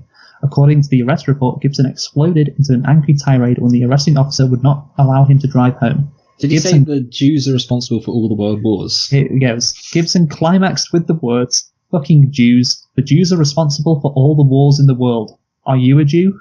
Question mark. Which is incredible. How can you go from being pissed off at a DUI to saying Jews are responsible for all the wars in the world? So you can clearly see just to bring up Jews in that context, he doesn't like Jews, and obviously it's an incredibly anti-Semitic thing to say, but when you're getting pulled over for a DUI, no relevance. So yeah, I think with these quotes, yes, I think that's you the problem, have to say it is an anti-Semitic movie. Now we know Mel Gibson's thoughts on Jews. It's like, obviously the thing is, like, you can watch this film and, you know, just say, oh, you know, it's people. It's just people being people. But that's the problem. I mean, obviously, ignoring everything else, the fact that Mel Gibson is very clearly anti-Semitic, you know, it makes it quite clear that he probably had that in the back of his mind. I mean, that's the thing. Like, if anything, though, I mean, it's kind of a credit that this film isn't more anti-Semitic, considering how explicitly anti-Semitic he is. It's like, you would have thought he'd, you know, put a bit more anti-Semitism in there, really. You know, they could have had a bit where, you know, they were drinking the Aryan baby's blood. Anyway, so I want to talk about Mel Gibson's religion, because this is interesting. Oh, you could have had a scene, actually, when when the priests are discussing how much money they want to pay Judas, and they're like, no, 30 shekels is too much. Only give him 20. They could have been like, I want 100 shekels to betray Jesus, and they could have gone, 100 shekels? I don't have 80 shekels. What do you want 60 shekels for anyway? Here, take your 30 shekels and get out of here. Ha ha ha ha. So he could have been more anti-Semitic. Anyway, I have a joke for you, Luke. Okay. So, a rabbi there's an old Jewish man, and his son has just been to Israel, and he comes back and he says, hey, Dad, I've become a Christian. And the man says, okay, we're going to take you to see the rabbi. So he takes him to see the rabbi. He says, oh, wait, rabbi, you know, my son went to Israel, and now he's a Christian. So what do I do? And the rabbi says, well, it's funny you should say that, because my son also went to Israel and he became a Christian. And they go, okay, we're going to take this level up. So they go to the, you know, most senior rabbi in the local area. And they say, hey, most senior rabbi in the local area, both our sons went to Israel and they came back and they were Christians. And the most senior rabbi says, well, it's funny you should say that, but, you know, the same happened. My son went to Israel, came back, he was a Christian. And they say, all right, this is what we got to do. We got to go see God himself. So, you know, they go up to where God lives, heaven or whatever, and they say, God, we need your help. All three of our sons went to Israel and they came back Christians. And God says, well, it's funny you should say that. Anyway, so basically, Mel Gibson's religion. It's important to understand. You might think Mel Gibson is a Christian, like, and is he not? Well, no, he kind of is, but basically, he's what's called a sedevacantist. Now, I assume you know what that means, but I'll tell other people. So it comes from the Latin sede, meaning seat, and vacant, meaning vacant. And a sedevacantist is somebody who believes that the seat in Rome, aka the Pope, is vacant. In other words, they are a group of radical Catholics who believe that the current Pope is illegitimate. Now, you might say, well, why would they believe that? And it's a variety of reasons, but the vast majority of them, they are sedevacantists because they believe that the Catholic Church fell into irreparable apostasy and basically fell away from Christ with Vatican II. Now, Luke, you mentioned Vatican II. I don't know if you remember doing it, but you mentioned Vatican II when you said that Vatican II was the Vatican that officially, or the council that officially struck off the claim that Jesus was killed by the Jews. Yes, I did mention that, yes. So, and there are a variety of other things. One of the other things that the Vatican Council, the Second Vatican Council struck off is the idea that non-Catholic Christians, and this is very interesting. So it struck off the idea that non-Catholic Christians are going to hell, because the Catholic Church's position has always been that there's no salvation outside the Church. But in Vatican II, they kind of very, very, very, very mellowed that out a lot. And they kind of said, they added in all sorts of terms. They used the term invincible ignorance, which is basically saying like, well, you know, if you sort of didn't really know about it, then you can be forgiven. And like they basically made all of these like lukewarm pronouncements to basically say, well, you know, it's not really like you have to be a Catholic in order to be saved. So basically, so three funny things. First of all, like, it's just crazy. Like, because the whole thing, like, as we know, Catholicism is pretty crazy anyway, but like the whole thing it's got going for it is you say, like, okay, there's unity. So it's like you've got this clear idea, you've got the church, and the church makes pronouncements, and that's just what you believe. Obviously, you know, Protestants, we like to believe in a thing called freedom, but you know, the Catholics, they got this system, you know, the church makes a pronouncement, that's what the church believes. And that's, you know, whatever, like, fine. But the sedevacantists, they've taken the one thing about Catholicism which you can actually be like, okay, I can see why you might want that, like the idea of a clear orthodoxy, and they've said, nah, he's illegitimate. So basically now they're just a bunch of people saying they're members of the one true church, even though the one true church, like by their definition, doesn't even exist. It's just crazy. They don't even like know who the Pope is. They're basically a bunch of papists who don't have a Pope.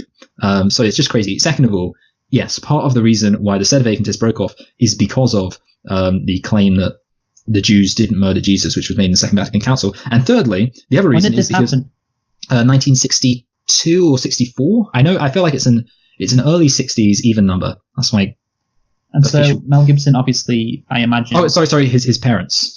So it was his parents were the ones who broke off. I guess he was born then, but yeah. So he didn't choose, obviously, because I guess he would have been relatively young in 62, 64. I mean, I know he's like 60 now, maybe even late 60s, but it makes sense because his brother.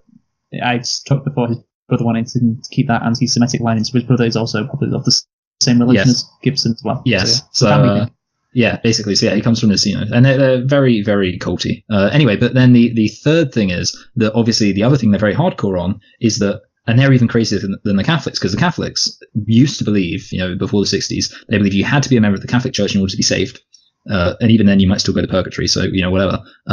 But they now say, the Sedevacantists, they say even the current Catholics are going to hell because they're a member of the Apostolic Church. And the only way you can be a true, be saved is be a Sedevacantist Catholic. And also you mentioned how a lot of Catholics came out and said that he was in breach of all sorts of Catholic doctrines. Well, that's, relates to the fact he's a Sedevacantist, so he believes that the official Catholic Church is corrupt. And it's with all of that in mind, you just have to realize how mental it is that evangelicals are holding him up as some kind of like great guy, when his position is that like even other Catholics, he believes that a lot of the people who gave him that $600 billion are going to hell. Michael. 600, I keep doing that. $600 million. He believes they're going to hell because, even if they're Catholic, I mean, I don't know how many Sedevacantists there are in the world, not very many. So I imagine a very small proportion of those people who actually went to see this film. And, so now he's being held up. And I don't know, it's possible. I think he may have mellowed out a bit his religious beliefs. I know that he has previously actually, like, as an adult, affirmed these ideas, because I remember there was, I was kind of looking into it. He has, as an adult, affirmed these ideas, but it was quite an old interview. So, and I think it's possible he's mellowed out a bit, because possibly even literally just for monetary reasons, because he's realized he relies on an evangelical crowd. So he's kind of re-stylized himself as a bit evangelical. Wow.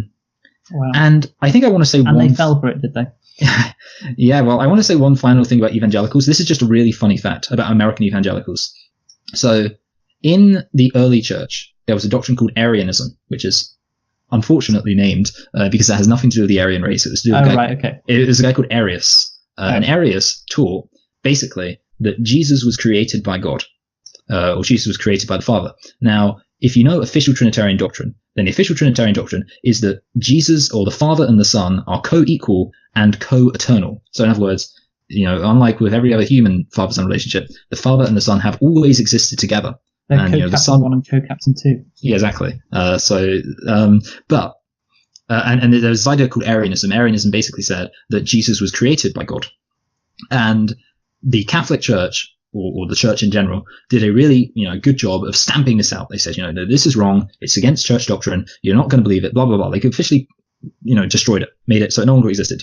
And there was a recent study, 2016, something like that, or survey of American evangelicals, and 78% said they highly agreed with the phrase, Jesus is the greatest being created by God. So in other words, 78% of evangelicals affirmed a doctrine that has been condemned as a heresy for pretty much as long as Christianity has been around. And it comes to the fundamental point that Christians, they aren't Jews. So Jews, they actually teach their kids scripture. They you have the bar mitzvah where you have to learn a portion of the Torah, pretty much every Jew who's raised in a religious Jewish family knows these things. But in America, they don't really teach Christian families don't really teach their children Christianity. They just, teach them the cultural affiliation of evangelical. So, and that's how you get a situation where 78% of, so-called evangelicals in America are affirming a doctrine that has been, like I say, condemned as heresy for as long as anything has ever been condemned as a heresy. And also, even if, obviously, if you don't necessarily buy into what the Catholic Church condemns heresy, you just look at the Bible and it's very clear that Jesus has existed forever because he says, before Abraham was, I am, meaning he's existed eternally. But the point is that basically, I just find that to be a fantastic statistic to demonstrate that when you're talking about evangelical Christianity, you're not talking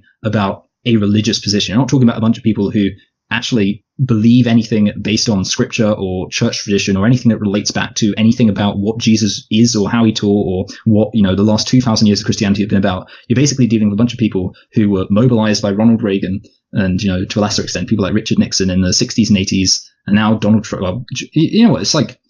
It's like George Bush in the 2000s, Ronald Reagan in the 80s, and Nixon to an extent in the Nixon was in the 60s, wasn't he? Nixon, 68 to 74. But also, what really brought them into the mainstream was Goldwater in 1964. I want to say when he ran his presidential campaign. Yeah, that's what Goldwater was one of the people who really did kind of like move the Republican Party towards this crazy Christian wing. Oh yeah. I think I've heard his name. To be honest, Luke, I didn't know that enough to remember it offhand. But yeah, now that you mention it, I do recognize the name. So although I probably recognize the name from something else. So okay, yeah, that's a useful tidbit of information. Yeah, but basically, like I say, these people, they're just. I mean, yeah, they're just idiots, Michael. Yeah, exactly. They don't even have any principles. They don't even have any values apart from hating other people. Yeah, that's like their only value, and also they don't like abortion. Yeah, it's like a funny situation where, as much as you can dislike because there's a difference between fundamentalists and evangelicals. It's a very small difference. It's not really worth going into. But the primary difference is that fundamentalists, whatever you say about them, actually do hold to the Bible and actually do believe in the Bible. Yeah. And interestingly enough, fundamentalists tend to be much less racist, mostly because fundamentalists, actually believe the Bible and whatever the teachings of Jesus. Yeah, exactly. Yeah. So even though they, obviously take all the things about homosexuality and women and, to an extent, even things that there are fundamentalists who believe that we should bring back stoning and things like that. But whatever you can say about them, they're still like, hey, Jesus said that all nations are equal and, don't esteem one genealogy over the other and things like that. And obviously they know that because they're like crazy religious people. So they can preach about how Jesus said don't esteem one genealogy over the other and things like that. But evangelicals, they're like, I have no Mexicans in my country. Anyway, so yeah. Anyway, we should move on to the final point because we got a bit sidetracked, which is violence. Violence, yes. So, just to start off, Roger Ebert, a very famous reviewer, called this movie, Passion of the Christ, the most violent film I have ever seen. And I imagine he has seen a lot of movies. So, right from the get-go. Yes. Talk about a bit about the violence, Michael. Okay. I mean, so I think I'm probably going to do an open-faced compliment sandwich where I start off with the nicest thing I can say and then move into kind of like lukewarm territory and then end with my most negative opinion of this. So the nicest thing I can say is I think it's very ambitious to tell this story. So like basically the idea was he just said, I'm going to show, because I mean, what I already said was that what we have in the story of Jesus is the story of the person who was possibly the most moral of anybody else or anybody in the world who suffered the most horrible, brutal fate. And obviously the idea, the decision to show that horrible, brutal fate and all of its, glory or gory, as the kids might say, was kind of ambitious. And I can say, okay, whatever. Like it brings it close to an art piece in that sense, a bit like 100 Days of Sodom or other films that are just massive amounts of violence, or maybe like Saw. But yeah. So basically, that's my first and only significant positive. I'll say that it is kind of a bold and some might say somewhat artistic decision to just say, you know what, no turning the camera away. We're just going to show this reality that happened to somebody and just, keep the camera on it. And yeah, so that's the first part of my open-faced compliment sandwich. That's the foundation. Okay. And what's your next part? So my second part is, so this is like, I guess this is the spread for the sandwich. I really shouldn't call it a compliment sandwich. I should call it an insult on toast. Because, open-faced compliment sandwich makes no sense. So it's my insult on toast. So I have my toast. Toast is a good bit. Everyone loves toast. Even though it doesn't taste like much and it's very salty. There's like 8% of your daily salt in one slice of toast. So the spread, which is the neutral stuff, is that I wasn't too, bothered by the violence. And I want to give a contrast, okay? There was a film I saw called Green Inferno, which is basically a film about cannibalism. And it has a scene where a guy is literally just, butchered while alive. And it made me feel physically sick. I actually had to stop watching it. I was watching it at university. I was like, yeah, you I had heard to watch those movies, didn't you? Yeah, well, I heard about it and I was like, oh, that sounds kind of crazy. I've never really seen, a film about cannibalism before, so I'll watch it, and, it's just, and I literally paused. I went downstairs. I had to make like a chamomile tea to just like think, whew, oh boy. And yeah, so basically what I'm saying is that I'm not, it's not like I'm kind of rock hard about these, rock hard. That sounds wrong. Makes it sound like I was aroused. I mean, I'm not stoic. Let's use that word in the face of these things. I do get bothered by these things. But actually, apart from the scene, which I actually already referenced, where the flail goes into his ribcage and then tears out. Apart from that, I was... Oh, and also the bit where the nails go through his feet. Why is that so much worse? Like, the wrists or the hands, I was fine with that. I was like, okay, hands I go. But like the idea of like a nail going through your ankles, I mean, that's not right, Luke. Yeah, I don't know. I'll say this, okay, I was more bothered the second time watching it, weirdly. Also, I should say I've watched this film 3 times. I watched it when I was, so I watched this film before we reviewed it, before we even started this podcast, years ago. And I obviously watched it twice in preparation for this podcast. The first time I watched it in preparation for this podcast, I was very, I honestly, I don't know why. I just wasn't particularly bothered by it. The second time I was slightly more bothered by it. But even then, like, while I'll agree this film was objectively violent, for some reason it didn't really bother me intensely. What about you? Well, here's the thing. You enjoyed it. I am going to make a comparison to a movie which we reviewed over a year ago. But you recently reviewed on your channel. So that's got to be, I mean, there's only so many films I reviewed, but Dunkirk, yes. Dunkirk, and obviously not in the violence, but what I criticised about Dunkirk was I said it started off great. Yes. And then it was so much tension, so much drama. But then these scenes just kept on happening over and over again. And by the time you got to like the 4th time, the guy was in danger. Yeah, I was just like, I don't fucking care about this guy anymore. Like, just die.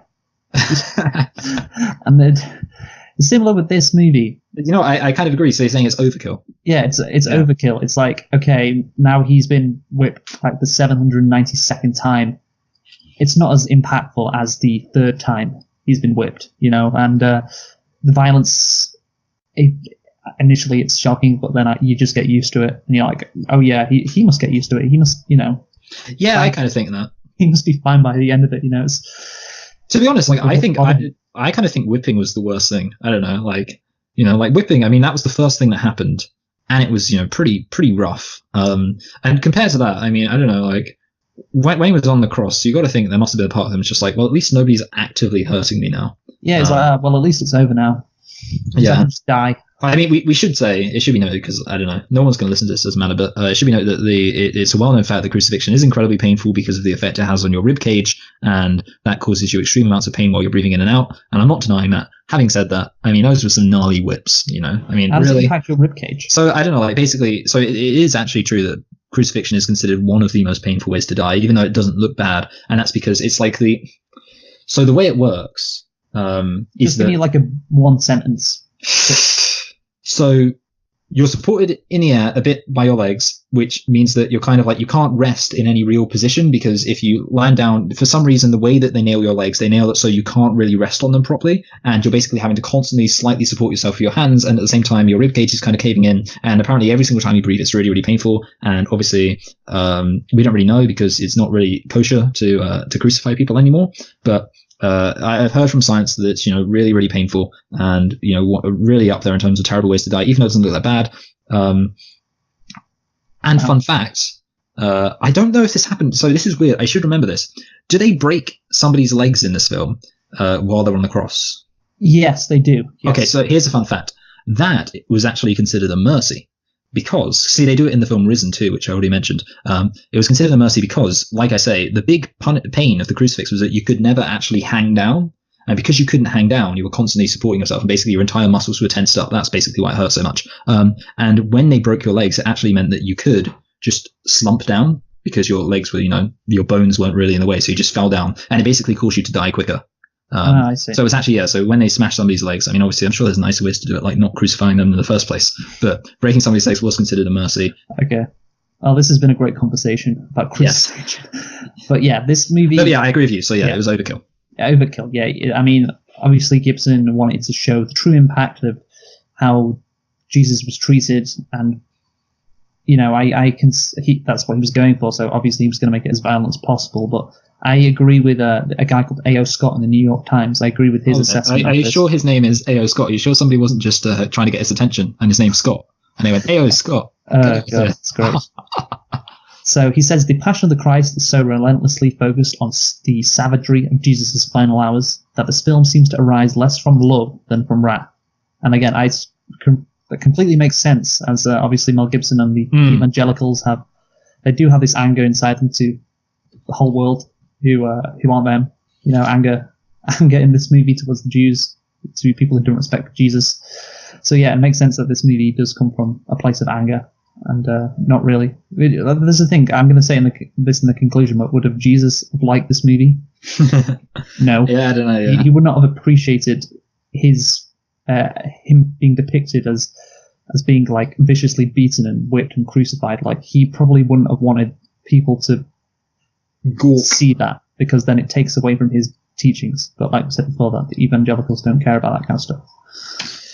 I did want to say one final thing. So obviously I've still got the insult of my insult on toast, because that wasn't really. So the thing that I really didn't like was the fact that some of the times when the violence was depicted, it felt sort of cheesy to me, and in particular the use of slow motion, because it was like so much fucking slow motion in this movie. The problem with it is it's kind of like, slow motion.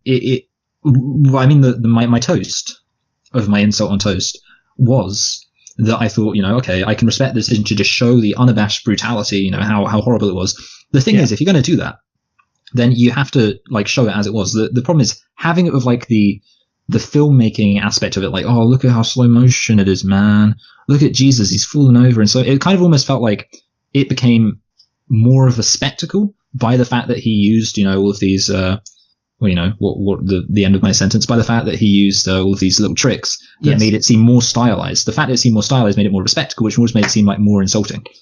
It's like a savagery porn. I don't know. Yeah, exactly. Yeah. Yeah, it's like you're really getting into the violence when, if you just wanted to show it as it was, then you don't need to do these slow-mos. It does feel like you're kind of reveling in the violence of it. It's like, and I guess it's like part of it is because nowadays slow motion has always been associated kind of with like something that's really awesome. So you saw slow motion, like, oh yeah, look at man, King Leonidas is twirling around, he's throwing his spear at somebody and they're falling over. And obviously like slow motion can be like for sad stuff too. But in this case, it almost seemed like it was leaning more in the, whoa, dude, look at Jesus getting whipped, so blood everywhere. It's just like slow motion. I'm just like, And that bit, especially that bit where like, when they push the cross, or like the cross turns over, they turn the cross over, and it's like it's supposed to be like a really painful moment. Like, and obviously it would be really painful. But then it's just like it's slow motion. You can almost like hear the oh, look at him, he's been knocked over. How? Oh, don't you feel sorry for Jesus? Look at how painful it is, man. That sucks so much. I was like, calm down, Mel Gibson, dude. Just chill. Okay. So, are we ready to conclude, Michael? Yes. Do you want to go? I was going to say you can go first, because I don't know, because I'm more important, so I should have the last word. Wow. Okay. And also, I do actually need to think about exactly where I'm going to place it. Oh, right. Okay. So my question is, Michael, would Jesus approve of this movie? I think, if I remember correctly, you're going to say that he would have approved of it. Yeah, that's exactly what I'm going to say. I alluded to it before when talking about the violence. No, he wouldn't approve. He'd rather just focus on the teaching rather than the way he died. Parts of this movie feel incredibly perverse, and that's the thing. It's made by a person, and it's supported by a group of people that get Jesus completely wrong. Like, they want to worship Jesus like a cult wants to worship its leader, but it's not. Jesus isn't important. It's what he represented that is important, or what should be important. He's just like basically a vessel who is carrying a message, and all the stuff he preached about. That's his message. But the problem is obviously that Mel Gibson and evangelicals don't align himself with his messages, which obviously are often like love and tolerance and all that. So yeah, this movie, I just disagree with the concept of it, as well as I don't think it's very entertaining. So I don't like this. I mean, obviously the entertainment, like we said before, it's every character isn't interesting apart from Pontius Pilate, and if you aren't Christian, you don't get anything out of it. And it's also anti-Semitic. So yeah, that's another knock against it. So yeah, overall, I just really don't like this movie or anything about it, to be honest. So I am going to give it a 3 out of 10. Okay. And it gets those 3s because it was just competently made and nice cinematography. Well, it's 3 for each person of the Trinity. Yeah, exactly. It's a message. Yeah. So I think I've got 4 parts to this. So I'm going to say, okay, the first one is that it should be noted this film is definitely interesting. And I kind of bring that up just because it's interesting to you. Yeah. But I would say also just the fact that, I mean, there are some films during which I've just been very bored, and I wasn't that bored during this film, so I'll say that. The second thing is, like I've already said, there is an extent to which I do admire just the concept in a way of just taking this. And like you say, I mean, Mel Gibson, he had this idea and no one thought it was going to do very well. And it is kind of like a crazy idea that it's one of those films, like I say, it's almost artistic in that it's like, well, it's just taking an unabashed look at this thing. Now, having said that, that is seriously hurt by, like I say, a lot of the stylization. I don't know exactly how much I would count the fact that it starts to kind of be overkill against it. I think part of that is because of the stylization it made feel like overkill, so I would count that against it. The third thing, I'm going to drop this in now, is that, well, you have to ask the question, to what extent can you ignore who Mel Gibson is and how much that impacts the film? And I think I'm going to say a fair bit. I've seen a few of, the problem is there are a lot of Mel Gibson films where this doesn't come into play as much. Like, obviously, Mel Gibson's done films, and obviously you're not going to say I dislike Mad Max because I don't like Mel Gibson. Now, having said that, of course, this film directly relates to the issues. And I don't know, I think my position on it would be count it against it, but not too much. That's officially my position. But the fourth issue, and this is the issue where there's going to be a whole lot of disagreement, is on this issue of my position watching it as somebody who knows the Bible and as somebody, to whom the story is very meaningful. And in essence, you are watching one of the most important events in history happen from the perspective of, actually, I did just want to say this. I have a famous list of the 3 most influential people of history, and they are Jesus Christ, the Prophet Muhammad, and Karl Marx. Would you agree that those people are quite possibly the 3 most influential people of human history? Yeah, I mean, maybe you could include Hitler in there. I don't know. Yeah, I don't know. See, the thing about Hitler is everyone just hates him. So the thing about Karl Marx is he kind of defined the way we look at economics, and then obviously Prophet Muhammad and Jesus started the 2 large religions. But I can see Hitler, but I don't know. I'd like to think he's in 4th place. Okay, yeah. And I'm not just saying that because I hate Hitler, because as you know, I also hate Karl Marx, the damn commie. But anyway, so the important thing is, it is, both an interesting historical event and an event that does have a big significance for what it says about human beings, and I guess you could say our destruction of something so lovely and wonderful and perfect as our dear Jesus. And yet at the same time, obviously, from a religious point, it's very important as well. And it's with all of these different things coming together that I have to say, I'm at a bit of a loss. And the problem is, this is the problem. In some sense, this film does feel like you either love it or you hate it film. And there is a part of me that almost feels like I could flip a coin and decide whether or not I'm going to give this film a 3 or an 8. I either decide, oh yeah, I love it because of how just ambitious it is and how significant it is in this event it's playing. But then I come to the fundamental point, Luke, which is that ultimately it's just stealing a really interesting story. There you go. I was going to mention that. You credit it for all, but again, yes, Mel Gibson didn't come up with this story. Yeah. But then at the same time, so I guess what I'm really saying is I like the idea of taking a story and just having this particular thingy look. But to be honest, I actually am, when I look at it that way and say, well, it's not so much the story is very interesting and Mel Gibson's decision to just show this part of the story in such an unabashed way, but then he ruins it with the stylization. And with that, actually, I do become very comfortable giving this a 6 out of 10. I'm going to place it. I think, I think I know where I'm going to put it. I'm going to put it above. See, the thing is, all of these films are so weird because they're nothing like where I'm looking right now. None of these films are anything like The Passion of the Christ. So wherever I put it, it's just going to sound like the weirdest sentence ever. But I'm going to put it between The Darkest Hour and Ocean's 13. Okay, so you've rated it pretty highly then, I guess, compared to what I've done. Yeah, I rated it basically a middle-low 6, which is basically me just saying, ultimately it does come back down to the that fundamental point I concluded on, which is that it's this decision. Like, here's the thing, okay? I would say in some sense, if it hadn't been, we've talked about hollow stuff, but if it hadn't actually been for that stylization and that over-the-topness and kind of like almost the glee of it, if it would have felt a bit more sincere in its presentation rather than a bit more cynical, I would probably give this film an 8. Well, I said before, the thing is, this movie is born out of hatred. Yes, exactly. That's the thing. And, and obviously, if I were to rate, I think the I guess, essence of this film, and like where this film came from and what this film represents, I would, rate it very low. But at the end of the day, the thing is, you can watch this film and get out of it a interesting message about suffering and good and right and wrong and this very significant person in history. Can you?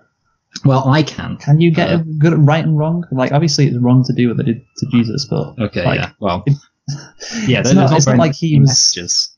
Yeah. I mean, he said, like I said, he says one line, which says, "Forgive them, Father, they don't know what they did." Like, if constantly throughout the movie there was stuff like that, then I would agree with you more. Yeah. I mean, the thing is, Michael, I look at it this way. I'm not Christian. Did this movie, after I watched it, make me want to convert to Christianity? Like, religious movies often, I don't know if they try to do it, but they often succeed in doing it. Well, have you ever seen the film God's Not Dead, Luke? Did that not want to make you convert? We should review that. Well, maybe we'll do it another time. But yeah, this movie did not want to make me convert to Christianity, so there you go. I'll take that as you will. I will say actually one final thing. I think the film Risen, which I already mentioned, is better than this, mostly because it's not quite as evil.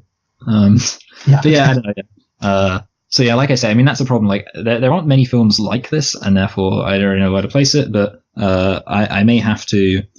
I don't know, yeah. It's like, to me, it is a very strange film to place, mostly because there is there's like all sorts of different things happening that are all coming up from very different places. And I honestly feel like I can see arguments for all different positions. And part of the reason I've gone for the 6 is because, it just makes sense. It just feels like, the more I think about it, the more I think, I mean, maybe high 5. I don't think I probably wouldn't go down to 3 or really 4. I think the lowest I'd go is like mid 5. Like, and if you want an idea of what mid 5 is, that's Sleepless in Seattle, Mission Impossible. And that's mostly just because I think, I mean, apart from anything else, it's a very important and interesting film. And like when I look at like the films below it, it's just films that kind of made me feel bored and empty. And this film didn't make me feel that. So yeah, take it's worth. But yeah. Anyway, so that was that, and I think that was quite a good, nice discussion, wouldn't you, Luke? Yeah. Next week we're going to be doing. I said what we did next week, and then you say, bye bye. Okay. Tell us what we're doing. We're doing CAFAWS, and we're doing Captain America: First Avenger / Winter Soldier. Yeah. And it's Mark Pearl again, baby. Yeah, Mark Pearl. We're back, and we're going to do it all over again. That's a Jeremy Corbyn meme. Yeah, we're going to be reviewing the famous... no, I won't give that away. I was just looking at what we're doing at the end of April, which I'm actually genuinely looking forward to that. Anyway. So yeah, that's it. We have been selecting and reflecting on Passion of the Christ because it's been 15 years and it's Easter, and I didn't know there was a sequel coming out next year.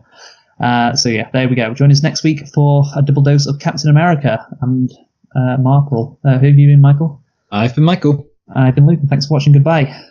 Goodbye.